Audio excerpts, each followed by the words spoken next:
needed. US President Donald Trump has held talks with his Ukraine counterpart at the White House this morning.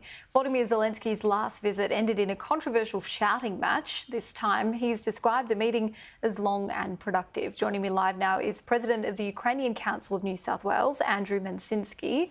Andrew, thank you so much for joining us here on Sky News. How do you think that meeting went? Well, look, of course it was better than the one in February. It's not hard to be better than that exactly. one. It was a very, very low bar. I think, look, we're still disappointed by what came out of it.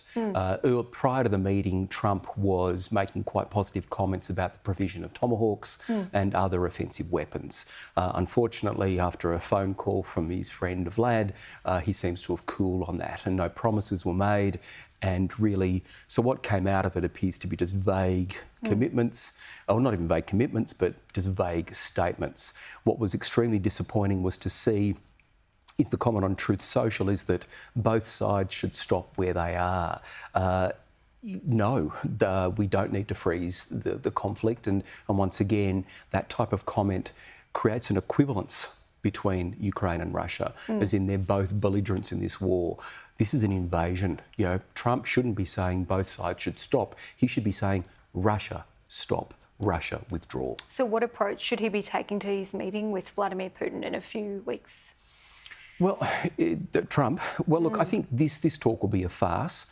These talks with Putin will be a farce, as were the talks in Alaska and as have been any conversations. Putin doesn't want peace. I think any time that Trump gets close to exerting some meaningful pressure, something that actually will do something, Vlad calls up and somehow persuades Donald Trump to delay.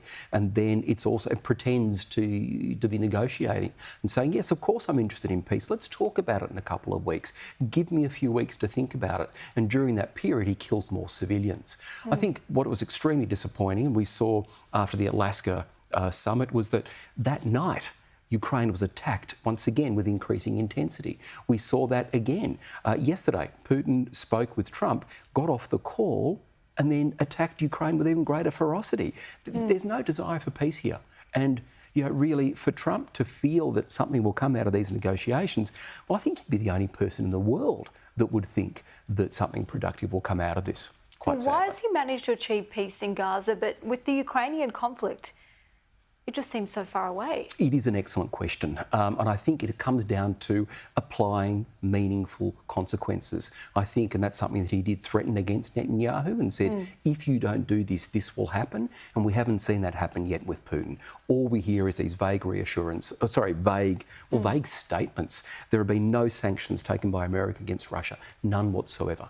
Other countries have tariffs levied against them. Russia doesn't even have that. They're basically allowed to do, Russia is allowed to do, and Putin is allowed to do what he wants without any consequences from the states. And I think that's why, without those consequences, without increased arms, the ability for Ukraine to access NATO, well, he's just not going to change. Do you think sanctions are the only thing that will help get Putin into line? I think we need more. Ukraine needs military aid. That's the first thing, increase military aid. So therefore, Ukraine can continue its successes on the battlefield, and there are successes. Sanctions are an important part of it. The Russian economy is reeling. It is absolutely reeling. The Ukrainian strategy is working. They are cramping up Russian oil revenues. They're attacking the refineries and so on. That's very important. Three, also to bring Putin to the table, freeze those Russian assets. There's $300 billion there that needs to be currently frozen. Seize it. Take that money. And finally, give Ukraine a path to NATO. And I think when you put those four things together, that will provide, that's the message. That's what needs to be done to stop Putin now and to stop him in the future.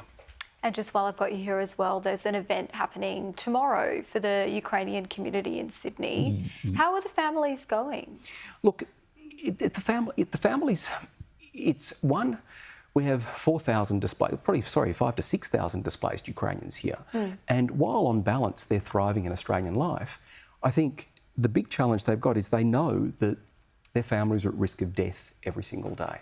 But they They want to give back. And so what we are organising tomorrow in Sydney is being organised down at Stein Park in Double Bay, Waterside Park, is the October Family Fest Global Village, where Ukrainians have invited other countries, other cultures to celebrate and stand with Ukraine.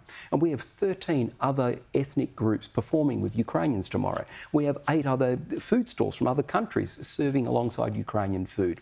We've got jumping castles, we've got kids' activities. And this event, organised exclusively by displaced Ukrainians. Displaced Ukrainians have said, my gosh, we live in a beautiful country. My God, we're thankful for everything that Australia has done for us. Let's us do something in return. And so we've got a great festival planned. It's completely free. So